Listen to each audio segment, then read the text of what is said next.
And now let's move on to the next presentation by software engineer and technical leader at Thousand Eyes, Lefteris Manassakis. And his topic today is monitoring root DNS prefixes. Hello, Mr. Manassakis. Can you hear us?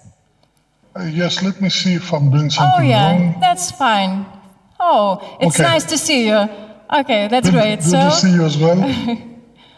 I leave you to the stage. Thank you. Hello, everyone. My name is Lefteris Manassakis. I come from the island of Crete in Greece. I was supposed to be there today, and I was looking forward to the opportunity to speak in front of you.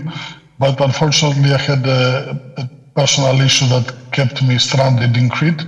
So I will do the presentation online. I was one of the founders of CodeBGP, a BGP monitoring startup from Crete, Greece, that got acquired by Cisco 2 years ago.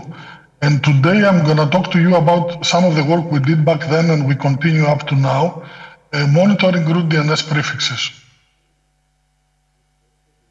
Before we talk about the topic, we need to speak a bit about BGP. BGP is, as we say, the glue that holds the internet together. It's one of the critical protocols of the internet, and it has a lot of security faults and issues. And the reason for that is that it was created back in 1899. The original specification, RFC 1105, was created back then at a time where the internet was comprised out of research institutes, academic networks, governments, networks that trusted each other, so there was no inherent need for adding security and trust to the protocol. As our previous speaker eloquently says, and I like to use as well this expression, back then, internet did not, the internet, it would not escape the lab. Nobody expected that. So there was no need for security. And because of that, since then, although we have had many iterations of BGP, like from version 1 now we are using version 4 from RFC 4271 of 2006, and also we have added a lot of security mechanisms like RPKI and ASPA. We still have issues with security. Now, what are the root DNS prefixes that we are going to be monitoring, and the root DNS servers?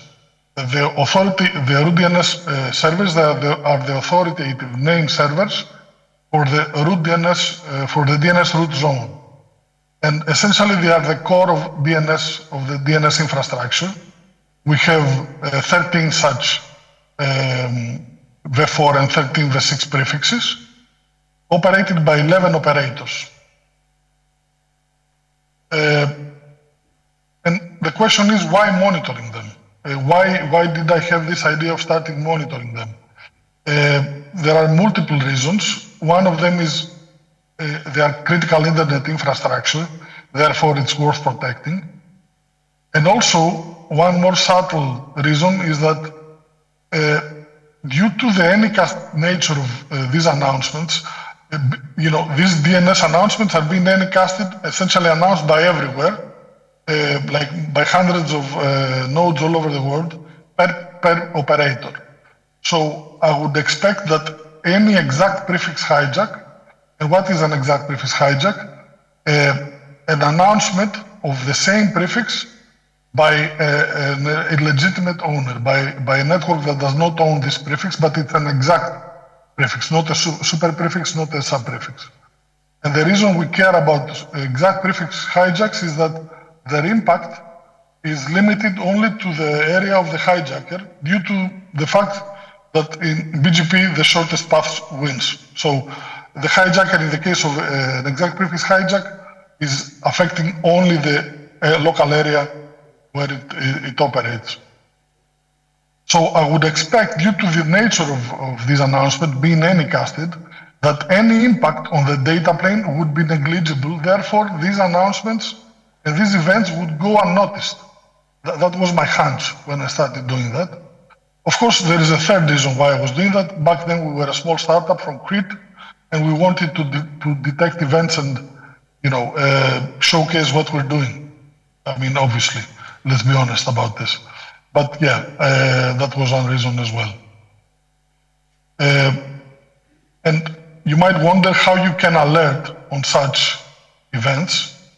In this case, in the case of the root DNS prefixes, it is pretty straightforward because essentially you have one operator announcing from one AES one prefix, so you can create an alert rule that says, if I see a BGP update that contains, for the same prefix, another AES announcing it, alert me.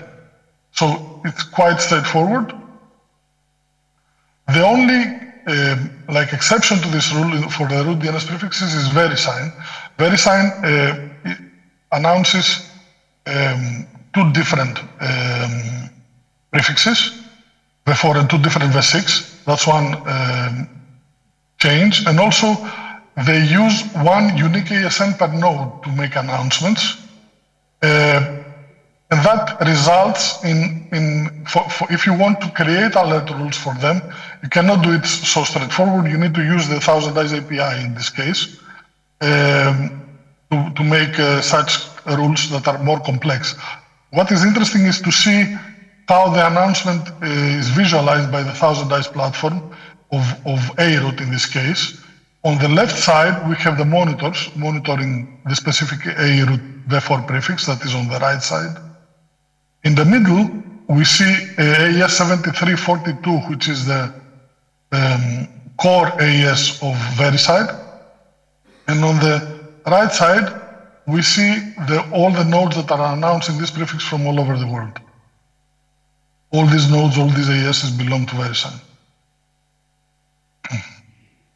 Now, I'm going to start presenting all the events that I detected since January of 2023, originally from the core BGP platform and then from the 1000 Eyes platform.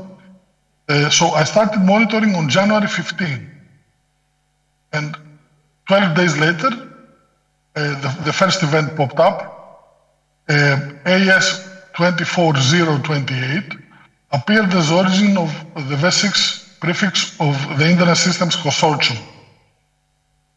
And what we see in this case is that due to the fact that the V6 prefix of Internet Systems Consortium is covered by EROA, the propagation of this announcement was limited only to one monitor that resides in Singapore and belongs to the RIPE NCC. So the propagation was very limited and essentially RPKI worked in this case. Second case, 1 month later,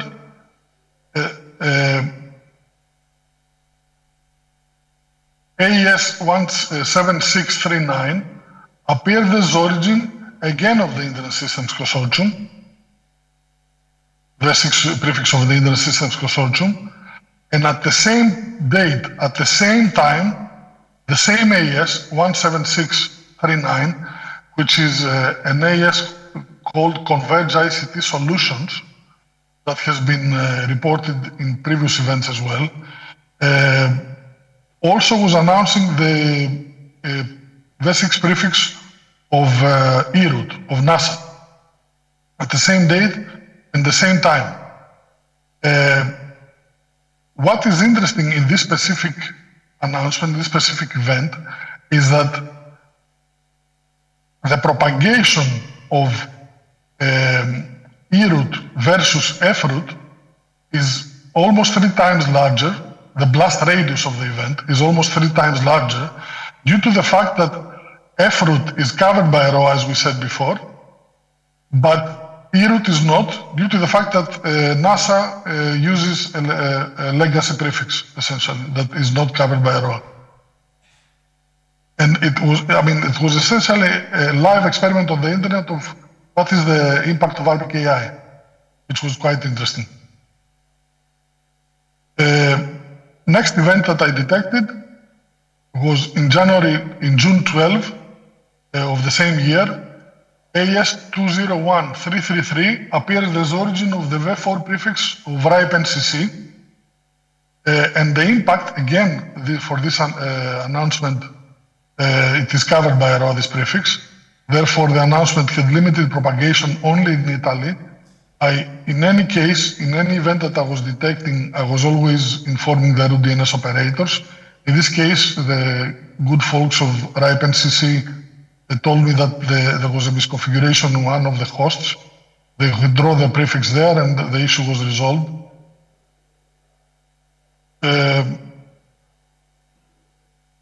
in April 28 of 2023, a few months earlier, AES 137661 appeared as origin of the V4 prefix of ICANN.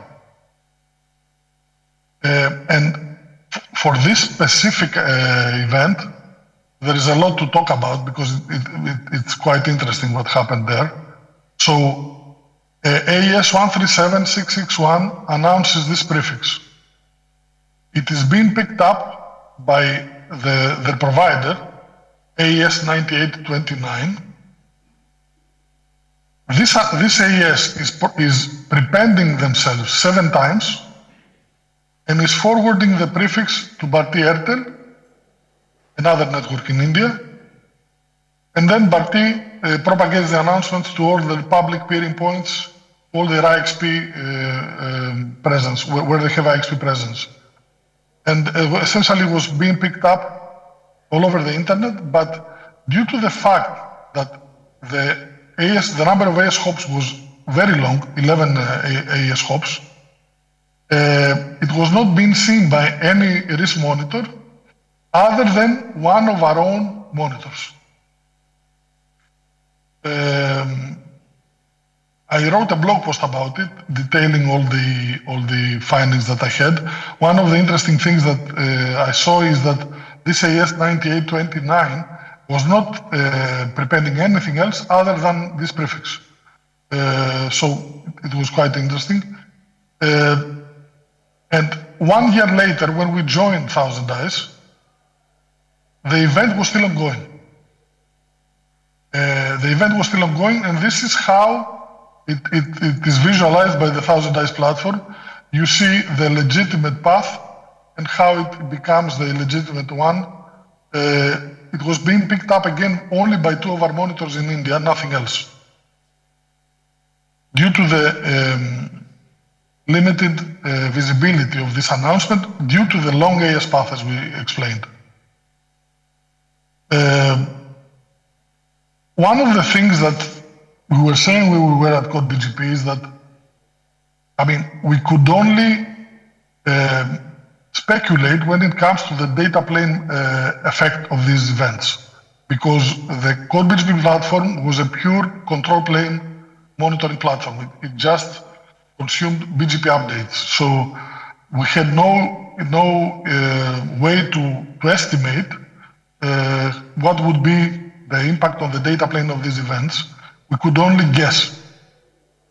And when we got approached by Cisco to get acquired and join Thousand Eyes, one of the fascinating things for me were the fact that when I joined them, we would have the ability to actually measure the impact on the data plane of these events and make a more comprehensive study of what's going on, essentially. And this is what we started doing since we joined. For the specific event that I mentioned, only 3 probes out of the 1,000 Cloud Agent probes that exist all over the world, only 3 probes in India were forwarding DNS queries through the offending autonomous system. So the impact is localized only in India, essentially, of this event. And this specific topic is researched as well by one of our former master students. It is proven that research has shown that carefully crafted hijacks to avoid detection by public monitoring infrastructures are feasible if you craft the update in such a way that is not picked up by public sources, which is quite interesting to see it in practice as well.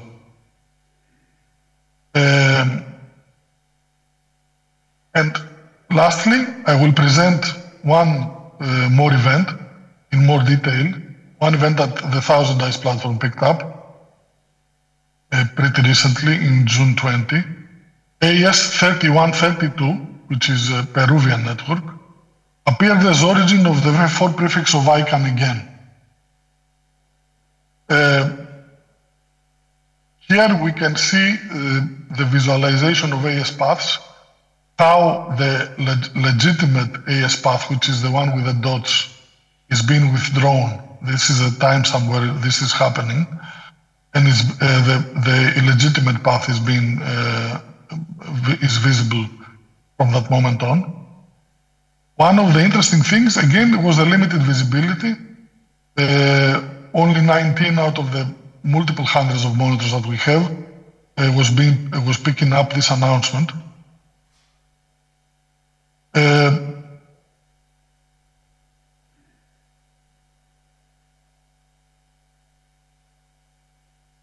And if we also see the BGP updates table, which is a table that we have created using BMP data, essentially it's a stream of information of BGP updates that we consume.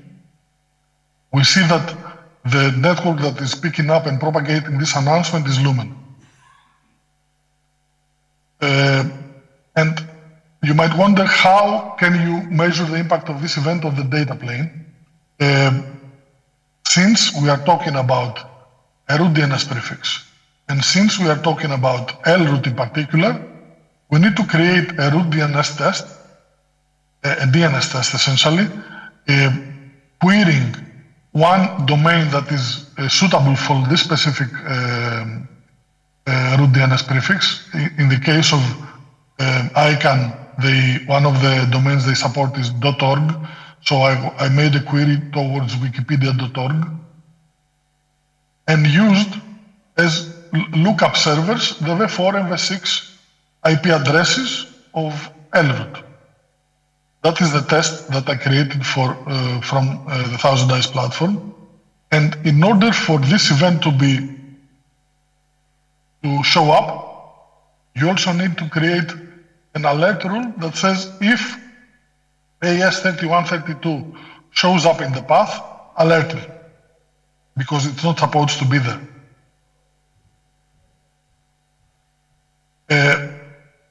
Out of the 1,000 plus probes that we have all over the world, we detected that more than 100 are forwarding DNS queries towards the V4 prefix of ICANN via the illegitimate ASN.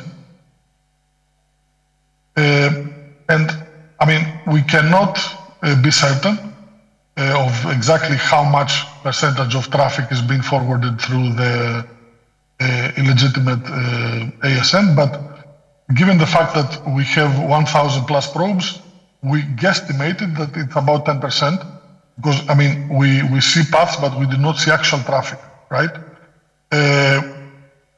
I forwarded all this information to ICANN, and also had meetings with them in ITF, and they detected the event. It was a misconfiguration of one of their hosts, and the impact in reality was on the data plane was 3%, measuring with actual data, but still significant.